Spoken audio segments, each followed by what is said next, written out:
Hello and welcome back to Might and Magic 2, Gaze to Another World. Post-production Great Emerald here, because, yeah, things did not record. I always forget to check my volume thing, Veromix, and apparently it just gets muted all of a sudden for no apparent reason that I can tell. Pretty sure that this problem would be solved if I installed OpenSUSE 12.2, but it's not released yet. Will probably be released around the time of Windows 8 probably, which is in October. So yeah. Oh well. Anyway, what I'm doing here in the game right now is I'm trying to go to Castle... what was it? Woodhaven? Or something? Well, yeah, Woodhaven. And in this here castle, I want to get... oh. Yeah, that's a pretty okay joke. Yeah, so in this castle, I will turn in the staff and get... yeah, experience 320. That's not a whole lot, actually, which makes me wonder if when I took the quest, if I actually pressed the right button, because this does not really seem like the right quest to give to a knight. But whatever. I'm also not sure how quests in this game work, because after all, it looks like the quests are random, like you need to get a random item or slay a random demon or something. But generally I don't think I'll be doing many other quests like that. I know that the highest level quests are actually scripted, so I will definitely do those. I also want to go to Castle Hillstone and get a quest from... who he was? Oh yeah, he's Lord Slayer. So yeah, I want to get a quest from him, and that's that. Basically try all of his quests until the highest level, and then we'll be able to do the highest level quests, and see how that works out. Alright, oh yeah, and another thing that I was doing here is that we've finally finished the Triple Crown for the yellow tickets, and, well, this is a good time to go and take our prize. So that's exactly what I'll be doing. Also, being post-production here is kind of good for me in the part that I actually know what is being played as the background music. Awesome, isn't it? Oh yeah, and there's the yellow key, in case you would like to know that. Yeah, it costs 1000 gold, but it's very, very much worth it. At this point in time, we can get... pretty much everyone can get one level out of the yellow Triple Crown win. So that's exactly what we're going to do here. Right, also this music is Evening Primrose from whichever Toho game it was. Veritable Night, maybe? Well, yeah, something like that. I do see the titles, but I don't see the actual metadata for the files. So, that's that. Right, so we are going to Castle Pinehurst, which is in something A3, I think. And here's Castle Pinehurst, place where Lord Peabody is. And this is the place where you can find the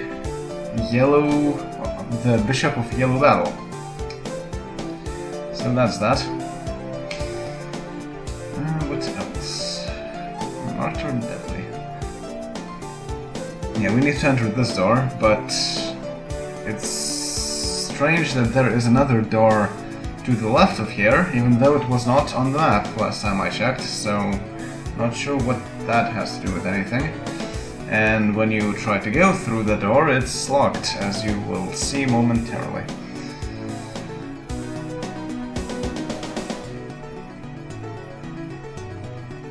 Yep, it's locked.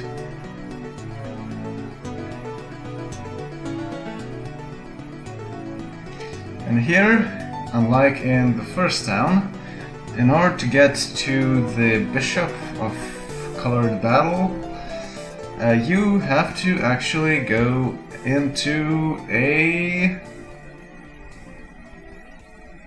fight. Yep. I think there is a fight on the way in, and there's a fight on the way out. Also pixies. I hate pixies. Friars are also not very nice. So, yeah. Even though I'm recording this in post-production, one thing that I don't know what I'm going to do about it is the synchronization. Because you can't really synchronize the audio to video when you launch them separately. And I can't launch them at the same time because it takes a bit of time for FFmpeg to launch. So, yeah. I'm not sure how this will be synchronized, but I guess it will be good enough synchronization. I'll just have a few adjustments and that's pretty much it. Yeah, pixies. I still don't know how pixies work in this game. From what I've seen in this fight and some of the previous ones, it seems to me that that pixies still work the same way as they did in Secret of the Inner Sanctum, in that they either attack or curse you. And when they do curse you, you get -1 to attacks. Just that in this game, for some reason, it does not show a message when you get cursed, which is kind of silly. But if you look at the protection screen, you can actually see that. Pixies just add -4 to attacks here. And earlier I thought that maybe it was a static number, but no, apparently it's not the case. So, yes. This battle is not that difficult. Friars, they are kind of annoying, but they can be dealt with. I still have no idea why pixies are stronger than super pixies in terms of hit points, but whatever, I guess.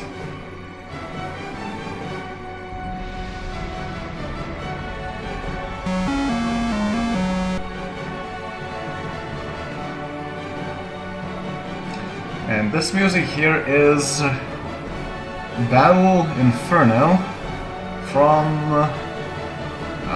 that was called Heroes 5, Might and Magic Heroes 5, as Ubisoft likes to call it. Also, the theme that you've heard at the start of this battle is the battle theme from Might and Magic 2, but the SNES version. Hence why you will be hearing that quite a lot, and you have been hearing that quite a lot during the first moments of first battles in the videos.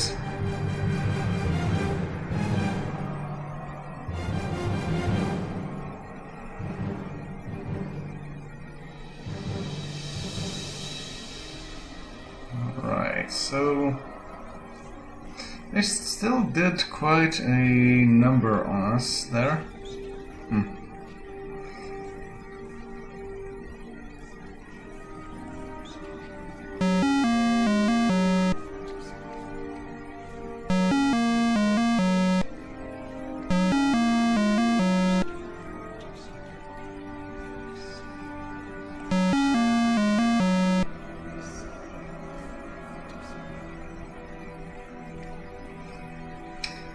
And yay, my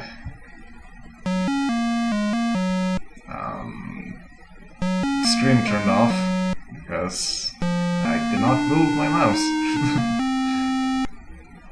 Anyway, here we have a copper trunk. Quite a rare chest, actually. I'm not sure why they dropped this, but I will not object to that, because we get a stone hammer plus 5 and a splint mail plus 7. Yes. We have not yet had gear that has enchantments of that number.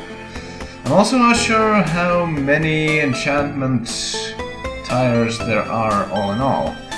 Could be a 99, could be 10 for all I know, it could be 255. But yeah, that was a really good thing that we have found. And due to that, I will be doing another issue of paper dolls for my Magic 2. Just after this video. Also, the Bishop of Yellow Bell is freed from imprisonment by your yellow key, plus 5,000 experience. It grants all yellow Triple Crown winners 50,000 experience. That's a lot of experience. And I guess that these Bishops of Colored Battle are kind of a good way to get more experience if you really need that. Because the yellow Triple Crown, well, every Triple Crown pretty much, they are random battles, and therefore it's not that much of grinding because, well, they're random battles, and that makes them a bit more interesting than static battles. Yeah, so... Okay, so now that we've had a boost in experience, we need to get back to Atlantium and train to another level. So... fly there, please. Thank you. Also, this music here is Atlantis. I chose it basically because of the name. Atlantium, Atlantis, things like that. It's also quite a fitting for this atmosphere here, training in Atlantium. It's also from Unreal Tournament 2004. And here we get to train to level 8. 15 hit points. Not bad. No spells though. Legolas. 13 hit points. Not bad, and still no spells. Clear Gotcha. 12 hit points. And cost is now 52. And 12 hit points and new spells, with cost now being 78. Quite a lot, but we have more than enough money to afford that.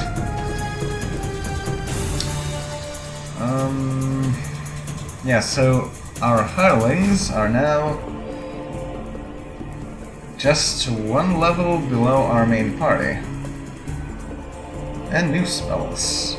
Now Big Booty can cast everything that Frodo can cast, I believe.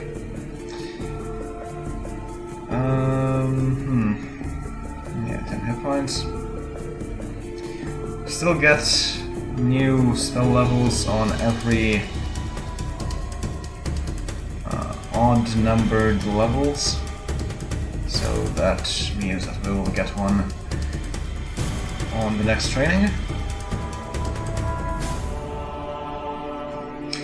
Yeah, I still want to get more hirelings here because actually I found out that hirelings are very important in the game due to certain promotion quests.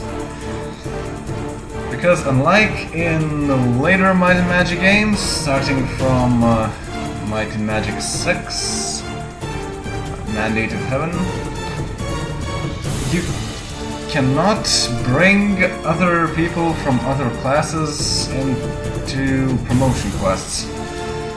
For example, in Might and Magic 7, for Blood and Honor, you could finish the quests with all your party members, and those who are not of the correct class, they would just be promoted to honorary, whatever it is you've reached, and that's that.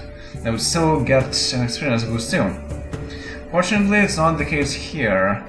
They simply disallow anyone to go anywhere without actually being of that class, except for robbers, for some reason. Apparently robbers can go wherever the heck they want. So that's why it's very important to get robber hirelings, because you can just take them instead of your party when you actually go around doing things. Although I still think you can get only 2 hirelings overall when going anywhere. Oh well. Yeah, so now what I'm doing here is I'm trying to go to Castle Hillstone and then to get a new quest from Lord Slayer. Slayer's Palace. What's the most dangerous job in Kron? Dentist to a vampire. That's actually pretty good. Because it's quite true, too.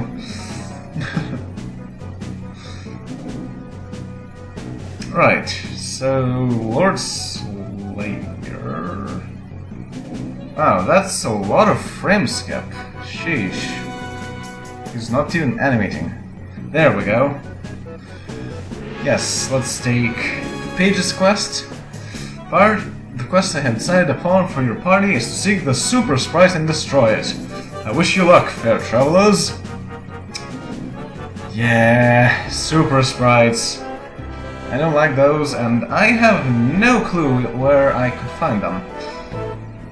I assume there should be some static encounters somewhere where you could find them, but I know of none of those. So I will have to rely on randomly getting a fight with Super Sprites, which should not really be that difficult to gain, I guess. But still. And if you go back, even though you have killed them before, you don't get anything. That is because...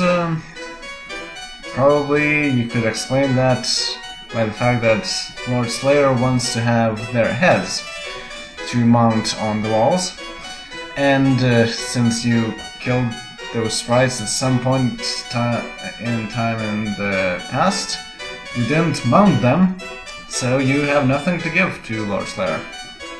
Yep. Okay, and another thing that I realize here, and what I'm going to do next, is just how awesome the spell Lloyd's Beacon is. The thing is that if you cast Lloyd's Beacon, you can select, well, to put it and then teleport right back there. How this helps in this case, when going through the dungeon in Vulcania that we've had a lot of trouble in, where we couldn't even go past the first encounter, is that if you actually succeed in going past an encounter, you can just put a Lloyd's Beacon, go back to the town and save, and then continue going forward. Also, in addition to this, you can use Lloyd's Beacon as a way to get a save point at any point in time, pretty much, unless you're standing on a square without magic or something. So essentially, I will be able to save at any point in time I want, so I won't have to do videos that are longer than something like 3 minutes. So that's always a good thing to have.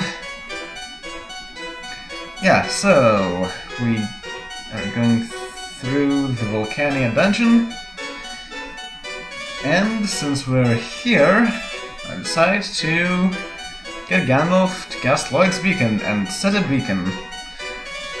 Also here I noted that it's kind of too bad that the game doesn't have any sounds associated with spells, unlike games from Magic 6, The Mandate of Heaven. Because Lloyd's Beacon makes a very, very nice sound in Magic 6, The Mandate of Heaven, and in the later games as well. And the same thing with Wizard Eye. It's also a very low level spell, so you get to hear that a lot.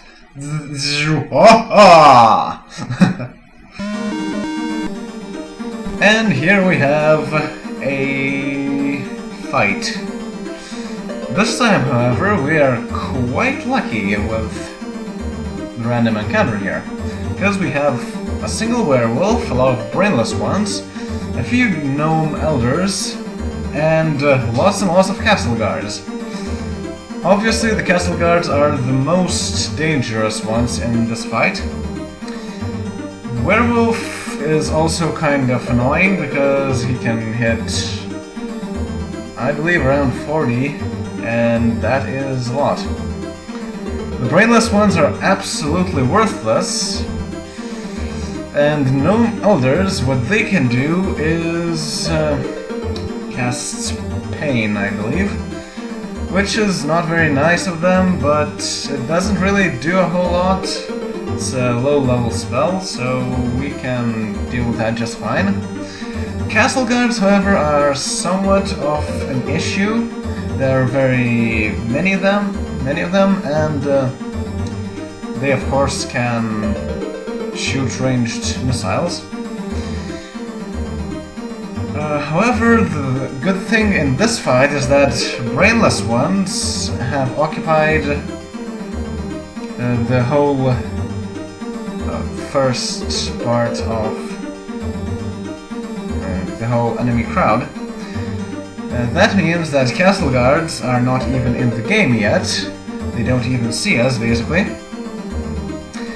And gnome elders don't do a whole lot, and brainless ones don't do a whole lot too.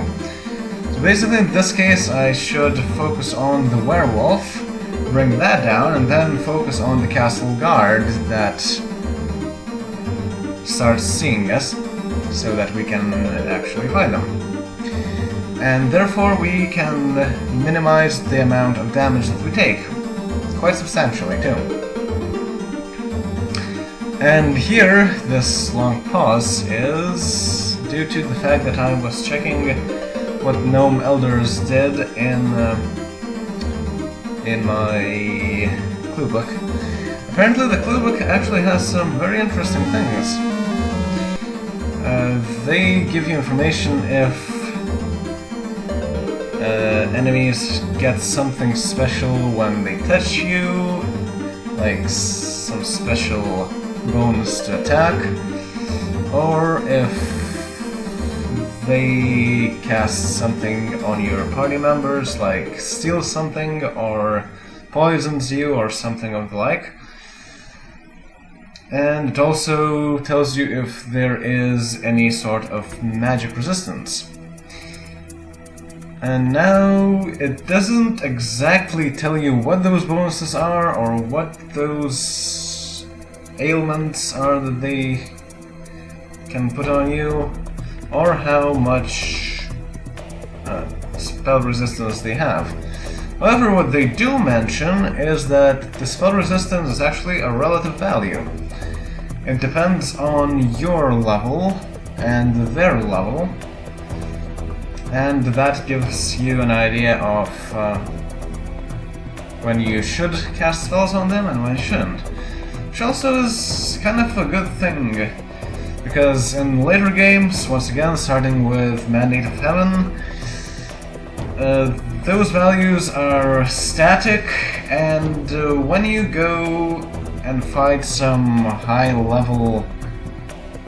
Well, actually, when you fight some low-level enemies, like, say, slimes, and they still have 100% magic resistance, and you have, like, spells that can clear the whole screen immediately, usually, but you have to fight slimes, and they're invulnerable to that kind of effects. It really gets tedious, and for no real reason. If they made it so that the effect was relative, then you could use that. Well, not as effectively, but you still could use that. That would save a lot of time. Fortunately, that is not the case. But whatever. So, what did I do here, actually? Oh yeah, I think I killed a brainless one, because I thought that, werewolf, those were not very difficult in Secret of the Inner Sanctum, so they should not be very dangerous here either, right? Right? Wrong.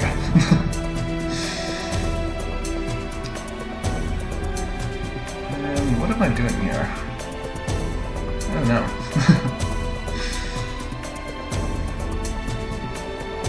By the way, this music here is Combat Theme 1 from Heroes of Might and Magic 4.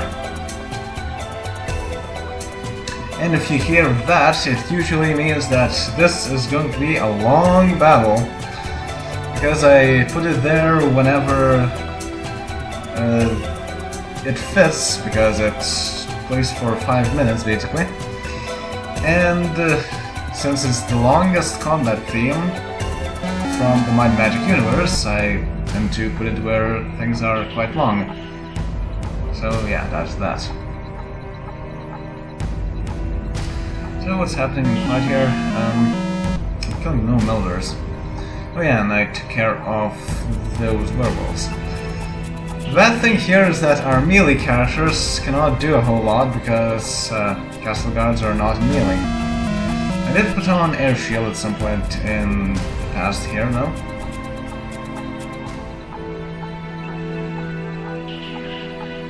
Yeah, and Big Booty here, he sure helps a lot, because he is tasked with casting very high level, very high efficiency, clear all spells on the enemies.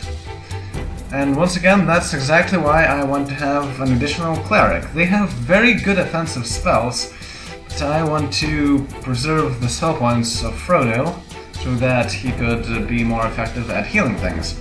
And of course, when you also have an additional cleric and you don't have much to cast, you can also cast additional healing spells. Also, who's casting what here? It's Ganwolf. Ready to hurl a fireball somewhere. Yeah, unfortunately, the brainless ones are have to go there because would otherwise be kind of a waste of a spell. And also it helps in that I will be able to get one opening with the castle guard in it, and that will be enough for our melee characters to join the main fight against the castle guards. Still, it's a lot of castle guards, and it's mostly a game of attrition here, more than anything.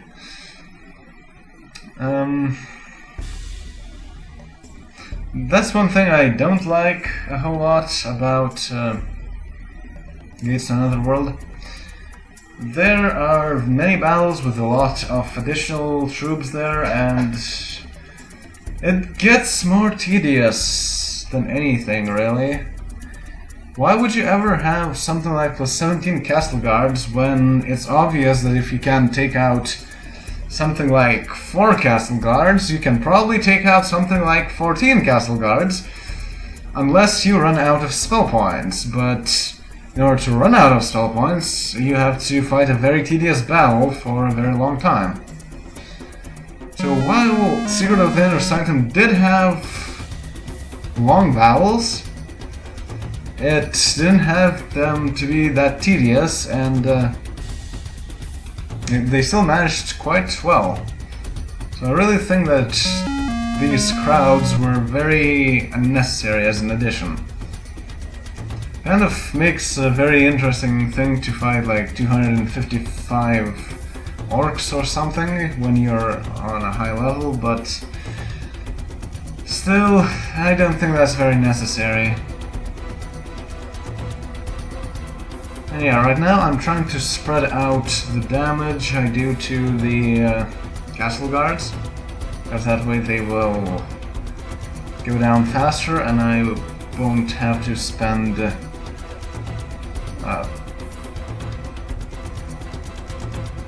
attacks on people who would get defeated anyway on that attack, and therefore all the extra damage that I do would go to waste. I definitely don't want that.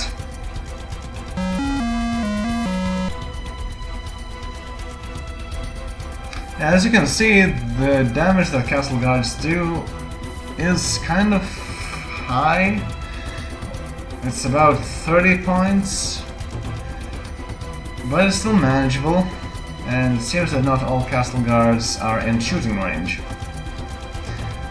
Also, I guess it would be higher if I did not have air shield on. By the way, heroism, a very good spell. And when your cleric or your extra cleric has nothing better to cast, it's a very good thing to do, because it adds quite a few levels to whoever you cast it on. And more levels equals more attacks, and stronger ones too. So that's always a good thing to have.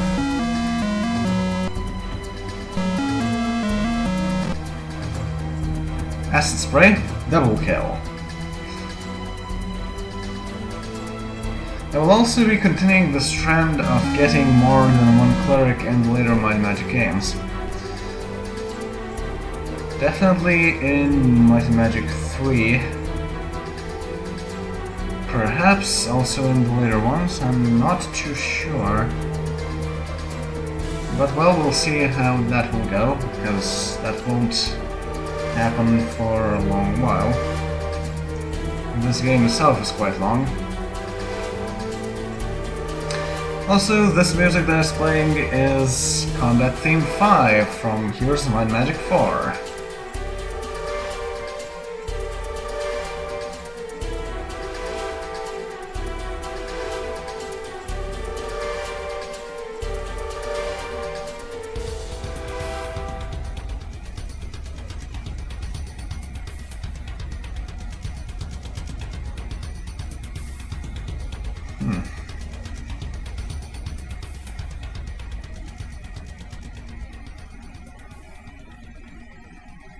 Heal someone. Oh wait, that's booty, yeah. 4-1 is Acid Spray, I believe. Acid Spray hits only 3 enemies for 6 to 60 damage, while the previous one, 3-1, which is Ice Blast or something like that, hits 5 enemies, I think. And it also deals around 30 points of damage. Well, actually, I think it deals 25 or something. So it's still better to use Acid Spray when there are few enemies in the not melee range. And 4 is kind of base number here. It's good to use either of those spells. Also, Acid Spray is not as reliable, but it can hit a lot more if you're lucky. Like that! This is a critical hit, 16 points.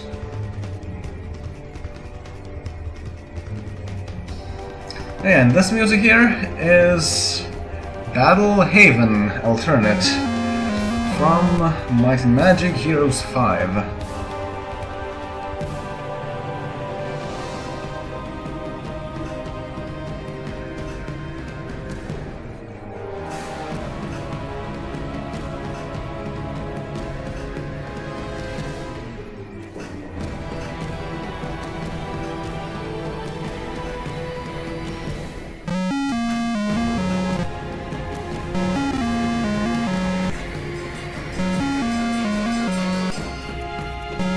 Mega kill!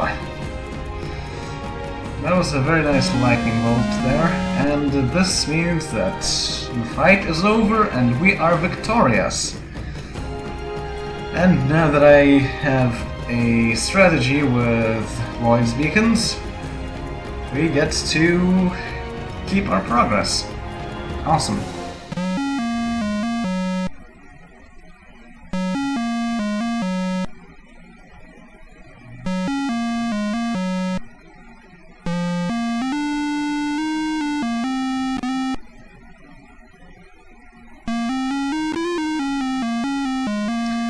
And here we have only a stone chest. Unfortunately, I'm not too sure how chests work in this game, but I think that if you get a low tier chest, it just means that you can get rare items from it.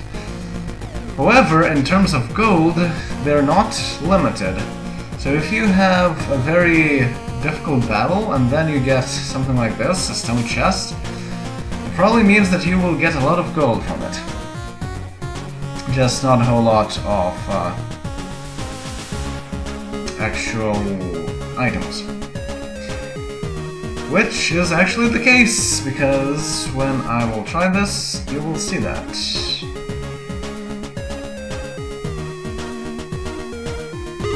Yep, 8,428 gold. And a hand axe +1, which is absolutely worthless. That gold is not as much as we had earlier, but it works. And now just reset a Lloyd's beacon and go back home. Save and end the video. Also, this music here is Passion for Exploring from the soundtrack of VVV. Soundtrack name itself is PPP, because everything starts with the letter P, including Passion for Exploring.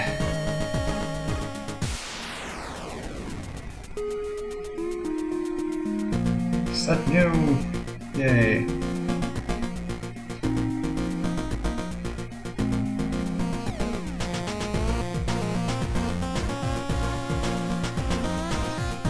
So yes, that will be all for now, and I will be back shortly with another edition of Paper Dolls for Magic 2 is for the world. See y'all then, later.